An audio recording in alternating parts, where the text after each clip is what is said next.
Well, Penny and I had been married about a year. I was in my first job. We had one car that we shared.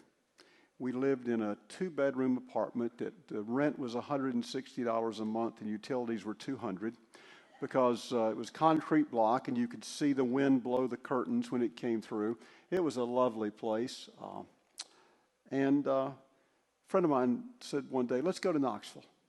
I said, okay. He said, we're going to go find you a car. I said, that sounds like a good idea to me. We went to, now this is old, you got to remember this is a long time ago. We went to the Datsun dealership. What's Datsun called now? Is that Nissan? Is that right? Yeah, Datsun, D-A-T-S-U-N for the younger crowd. We went to the Datsun dealership and they had this powder blue, just about the color of Marty's shirt, a powder blue Datsun 240Z. And my buddy says, let's take it for a test drive. It was out on Kingston Pike. We drove down I-40. Man, that was fun.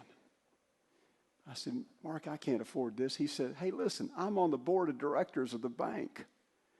We'll call the president of the bank. We'll take care of this. Well, the president of the bank went to our church. We called. He said, sure, I'll get you the loan today. I said, well, I got to ask my wife. Drove home to Gatlinburg. I said, we got to go to Knoxville. What for? I said, I got a surprise for you. Drove over, took her for a test drive. She said, how much is it?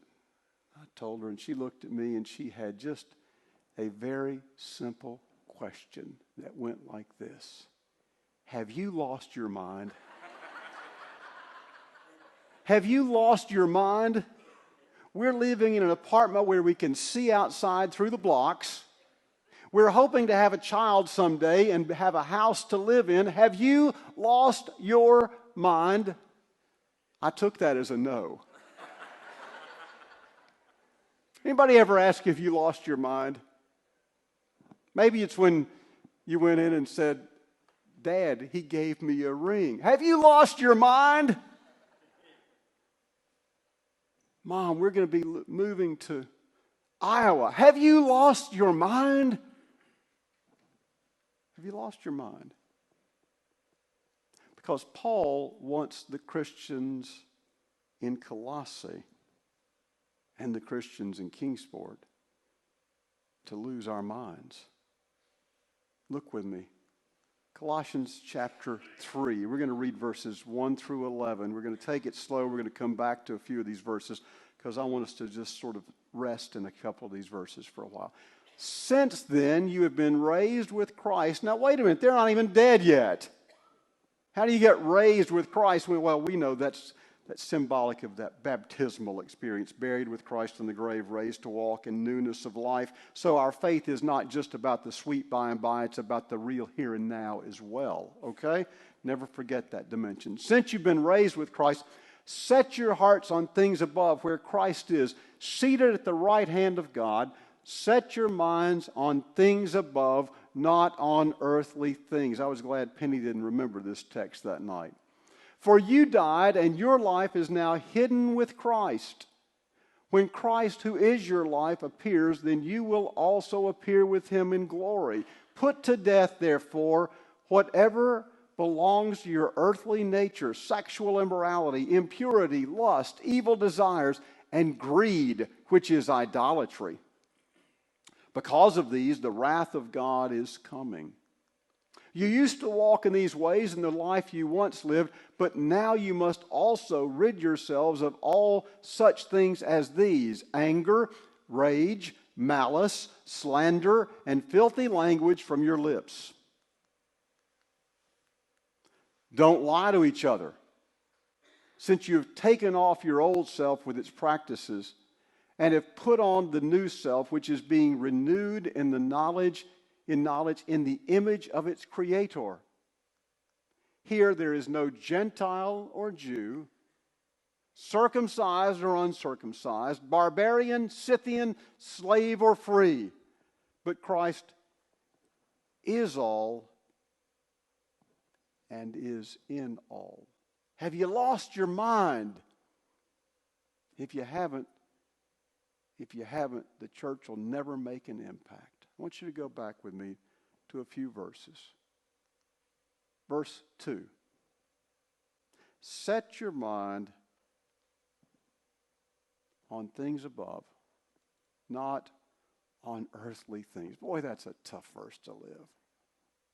I want you to just do a little calculation in the next day or two. How often is my mind on things above, matters of the Spirit, instead of things here on earth? I got to tell you, I don't look real good on that part. What's he saying to them? You're worried about everything. But now let's see what he says to two groups of people. I think he talks to two groups of people here in Colossae. He talks to some who have been raised in Judaism and some who have been raised as Gentiles. And those Gentiles were barbarians, basically. They had no moral code. Judaism had a very strict moral code, but there was none with the Gentiles. So I want you to imagine that he's talking to both groups, but the Gentiles listen with one ear and the Jews with another. Let's see what he says. Put to death whatever belongs to that earthly side. And here he goes. Sexual immorality, impurity, lust, evil desires. And so far, I'm feeling pretty good about this, you know. He's not talking to all of us, but then he stings us all. And greed. Which is, look at that, idolatry.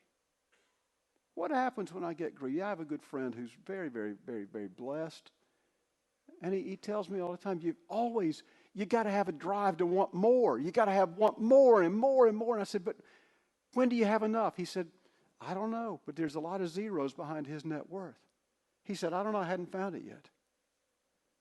And I want to say, but if you hadn't found it yet, you're 73 years old. When are you going to find it? I don't know, but when I do, I'll let you know. Greed. Idolatry. Now look with me at one other verse. Look at verse 8. I think in that first part he's talking to Gentiles because that's their lifestyle. But I think here he may be talking to some of those folks who are out of a Hebrew heritage. Because maybe they didn't do all those other things, but maybe this is their dimension. Anger. Boy, Paul was angry, wasn't he? He was angry before he became a Christian. He was legalistic. He had all the answers, but he was angry.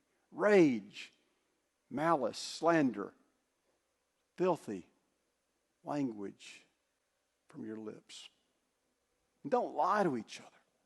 You see, I think sometimes I focus so much on verse 5 and all those sins of the flesh, and if I might be okay there, then I forget about these. And this is where I baptize my anger, if you will. I call it righteous indignation. Have you ever heard that? I'm righteously indignant. Paul says, well, no, you're really just angry. Call it what it is. So, have we lost our minds? Are Christians different than other folks? Well, popular opinion polls say we're really not. But I think those who take the name of Christ seriously want to be different.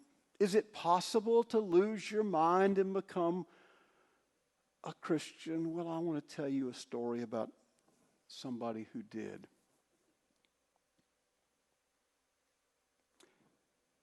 He was my great uncle. And he was a man's man. He was rough and tough. When I was a 15, 16-year-old boy, I wanted to go see him because he just called it what it was. You know what I mean? My great aunt was a saint. She had lived with him for 40 years, and he really wasn't much to admire. But for a 16-year-old boy, he was kind of funny to be around. he was coarse and profane, and he was a welder on high-rise buildings on Miami Beach. 30, 40, 50 stories above Miami Beach, he was up there working all day. And he came home and he was just kind of mean. He was racist. He was a bigot. Driving through Miami with him, if somebody cut him off, "Speak no English," he would yell, with about 5 obscenities afterwards.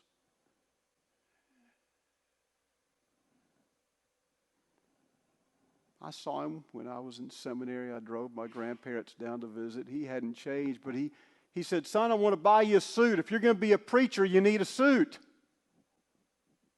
But he still, driving through Miami, we abused everybody there verbally. About 3 years later, I was still in school. One of my professors came back. By the way, my aunt was at the foot of the cross. Every preacher that came through town to preach in their church paid a visit to him. They called it confrontational evangelism back then. They confronted him, and he told them all where they could go.